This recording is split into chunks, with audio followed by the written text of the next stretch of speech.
Here I am to give my speech. Good afternoon. Have a seat, if you like, or you can stand. My name is Peter Lattey. I'm a wood sculptor. This is the first time I've given an artist talk, so I guess I'm a late bloomer. But then so were Van Gogh and Monet, so I'm in good company. Be patient with me, but if you've got any questions, feel free to interrupt as I go along.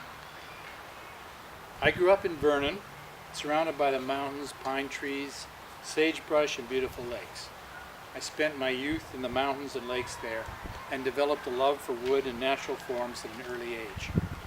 I had my first art training when I was about 8 from Miss Topham Brown, a local artist in Vernon. I studied art and architecture at UBC. I've traveled extensively in Europe, the South Pacific, Asia, and Africa, and always enjoyed the local art in each place. I had the privilege to study art and architecture in Venice, which is the most beautiful city in the world. Vancouver is a close second.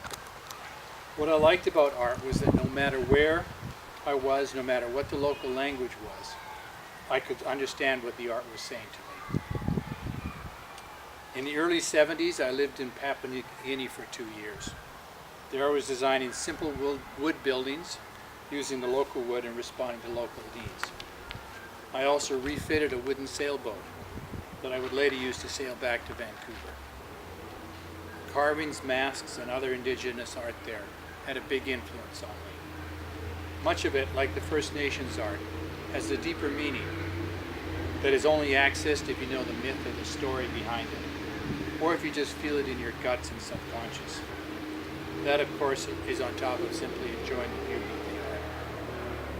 In the 90s, I lived in Vancouver Island, surrounded by giant cedars, Douglas firs, alder, and hemlock trees, and of course with totem poles. I moved to Los Angeles in '99 and returned to Burnaby in 2013. It seems I've always been involved in doing things with trees and wood. I started sculpting in 2000 after I moved to LA. Somebody gave me a little carving set. I picked up some pieces of wood around there and started making shavings, sawdust, and carvings. In hindsight, my first tentative pieces were really just explorations in using the tools to see what I could do with them and with the wood I picked up. LA is an interesting place for wood. It's really an exotic urban forest. Climatically, it's almost a desert. But with irrigation, people have planted all sorts of trees in their gardens, in their yards, in their parks. And all of these trees eventually either die or have to be removed for some reason. So I could get whatever I wanted. I've got pine, ironbark eucalyptus, fig, lemon, orange, plum, walnut, cherry, and more. I tried the palm trees, but that's kind of a weird fibrous-y wood, and it didn't really work for my sculptures. My earlier work was more abstract and could best be described as jazz music carved into wood. The forms and the shapes flow sensuously, with one surface flowing into another, not always in an expected way, giving a delight to the eye and a feeling to the soul.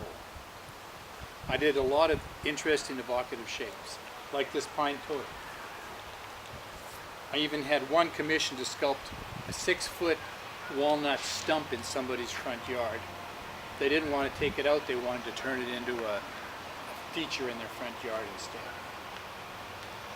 I found though that although I enjoyed sculpting these forms, most people only saw an elephant or a duck or a rabbit or something in it. That's what they could recognize. Only a few people got the work at a visceral level. It was hard for them to make that deep connection. Recently I started exploring the human face. I started out with very simple shapes, like those on the mass totem over here.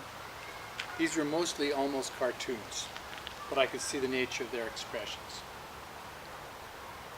I've moved on to more detailed expressive masks and faces, and used them to express a variety of characteristics. My masks convey different emotions and expressions. People connect with the faces in different ways depending on how a particular face relates to their personal experience. But I found that everybody can understand faces on some level. I mean, after all, that's what the first thing we recognize as a baby is our mother's face. Once they get a feel for the piece, they can then appreciate the artistic nature of the colors and shapes. This gives them the viewer a deeper connection. That emotional or intellectual connection is what I strive for. I feel that by adding faces to my jazz forms, it's like adding a vocal track and lyrics to the jazz melodies and tunes that I was creating earlier. As humans, we anthropomorphize our environment. We see things through our human eye and relate them to our personal experience. When people see or feel things in my work that relates to their own experience, that's when I've made a connection. We even anthropomorphize the actions by inanimate objects. I had Knobhead over there, balanced on a 4x4, sitting on my kitchen table with a couple of friends who were over visiting. There was a loud clunk, and I guess Knobhead decided he was tired of having a big chunk of wood stuck out his backside, and he decided to fall over with a big bang.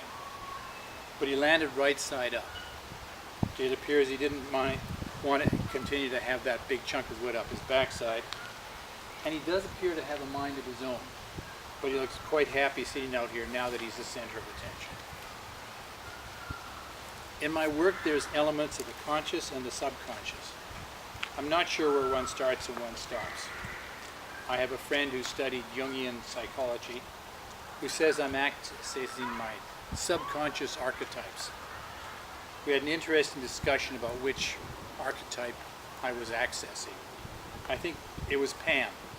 Pan is the god of the wild, shepherds and flocks, nature, mountains, rustic music, and companions of nymphs. He was the goat-horned, goat-tailed, goat-footed figure who reigned over the world's vigorous, tenacious, ruthless, and ostensibly chaotic life. On the other hand, many of my faces are much more peaceful than what I see as Pan. I guess that means I have more than one archetype in me. I develop each piece from some inspiration I get. A recent cover of the New Yorker magazine had a cartoon of baseball fans with huge mouths yelling. That inspired me to do a face that yells at the world. It's the turquoise one over there, sort of behind that bush. I carved a lintel for my front garden gate because I wanted and in the middle of it, I wanted a welcoming face in the middle of it to welcome people into my peaceful sanctuary. The peacefulness of that face led me to do other peaceful faces.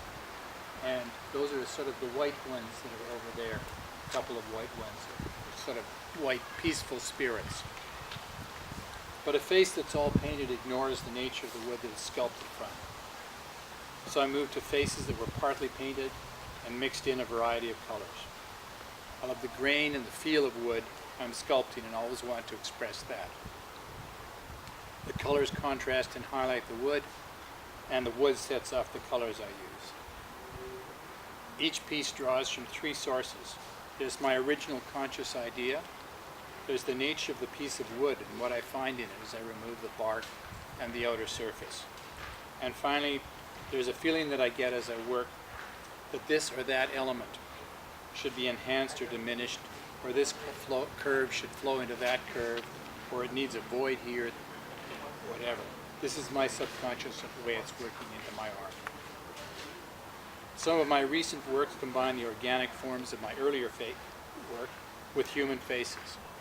This seems to make an even stronger link between my conscious and my subconscious.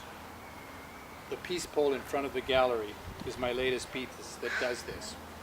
I made this piece specifically for this show. The wood is a piece of maple I salvaged from the beach in Locarno. It was a bit of a heavy bear to manhandle, but I'm very happy with it.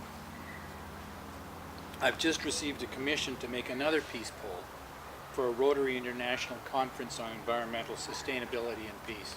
I think the keynote speaker is David Suzuki, amongst others. My peace pole will be featured there. This will be in Vancouver next February. I'm still designing it, but we'll have some of the elements of the piece pole that's up front there. Let's talk about my tools. I usually start a big piece with chainsaw, and then I move on to this angle grinder with this nasty kind of bit that really moves a lot of wood off. And I move to a grinder piece like this on my angle grinder, and sanding disc like this, and I use electric drill with pieces like this, you know, all sorts of odd bits and pieces that I use to grind with. Smaller ones I use a Dremel for getting to more detail. And finally I use this electric drill with a sanding disc and sand it all smooth. I finish with urethane varnish and paint from samples from Home Depot. My pieces are meant to be indoors, except for a few like knob head and the face pull over there that are meant to go outdoors. But the 3 months that this show is on for won't harm them at all. That's all I have to say.